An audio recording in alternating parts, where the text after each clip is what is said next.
What's popping all? Welcome back to another YouTube video, and today we are doing a other film review. First, before we start, we might notice that this isn't my voice. I have been very busy, and my voice has gone, so for now I will be using this voice, but these words are all mine. It is still all my own thoughts and opinions, just not my voice saying them. I once again apologize for the inconvenience, and with that out of the way, we can jump straight into the review. Today we went to see Weapons in the cinema, helping out in the cinema crisis and hoping they stick around for years to come. However, if they keep playing shit movies like these, a man need to start a riot, because what the hell was Weapons? Everyone on TikTok hyped it up as the scariest movie of the year. How spooky it was, and for what? It didn't make sense for half of it. It was some witchcraft bullshit that I was not interested in at all. Another movie overhyped and oversold by TikTok. The Naruto running was funny. I can't lie. Anyway, with that out the way, let's be fighting ninjas and head to see what Google has to say. Weapons is a 2025 horror mystery movie with a 7.6 on IMDb and 94% on Rotten Tomatoes. When all but one child from the same classroom mysteriously vanish on the same night at exactly the same time, a community is left questioning who or what is behind their disappearance. This movie was dog shit awful. We had the same movie played out again and again to us through the eyes of different characters, seeing how their oaths intertwine. But it leaves us on the edge for so long that it gets boring and relative. JTS, a cool way to tell a movie. Don't get me wrong, I liked it the first 3 times, but then it kept going and going. It felt more like a series than a movie. I feel like this would have done a lot better if each character had their own hour-long episode, rather than 20-25 minutes of the movie, because we spent a long time developing characters for no real reason. For example, the drug dealer got hit by a cop, then went back TK the police station, and then got captured by Gladys. That's all he did, that's all he achieved. Yes, he showed us more about Gladys and where the kids was, but we saw that with the cop as well, how chased him down there if we got rid of.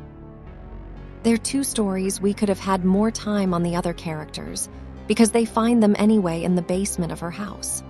So there is no need to have them here. It's a waste of time. Either cut them as they weren't needed or make it so we do need them by making this movie a series. And then we have more time to come about the characters telling us how he became a drug dealer or why the cop is so angry. Then we will care more for them. It's good that the show doesn't tell, but we don't see why these characters are like this. We get no backstory. We get no nothing. It's a pizza with nothing on it. It's half-baked. The characters were very one-note and dry. They didn't really get me caring for them, as we didn't have time to do that, as we kept swapping perspectives. In one of the characters' dreams, we saw an AK-47 above a house. Why, you may ask, well, so do I, so if you know, please tell me. I'm still confused about that. Gladys was an interesting villain with a lot going for her, and she is getting her own spin-off show or movie. Which bitch, she's getting one of them. Hopefully, they can explore her character better than this movie did. She is a witch that uses children to stay young, and that's why she mind controls people to do her bidding. She gets eaten by T-posing kids at the end because the mum broke her spell. By breaking a twig, the magic seemed to work in a very specific way, but then was broken very easily.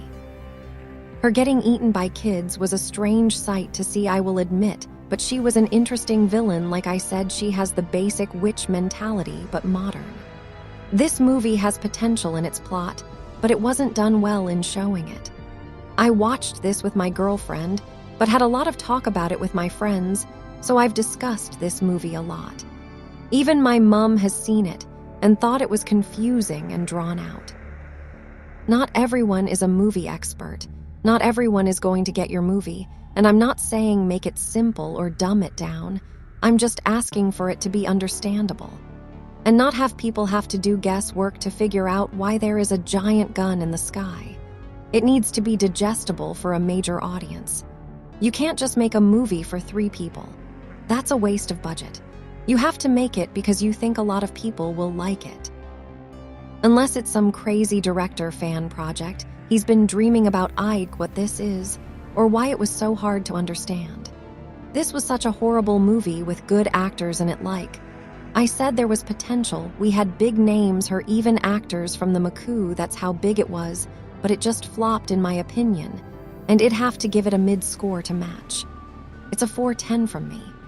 I would not watch this again, and I'm upset I wasted money to see it in the cinema. It only gets a 4 because it was funny to watch them Naruto run. It's not a scary movie in the slightest. Very few horror elements and just not scary. Like very few horror movies these days, they all lack the fear factor. So let me know what you think in the comments below. Other than that, I think that wrapped it up, and I'll see you all in the next one. Have a nice day, and I'll see you in the next one. Stay home and stay safe. What's popping, why all? Welcome back to another YouTube video, and today we are doing a other film review. First, before we start, we might notice that this isn't my voice. I have been very busy, and my voice has gone, so for now I will be using this voice, but these words are all mine. It is still all my own thoughts and opinions, just not my voice saying them. I once again apologize for the inconvenience,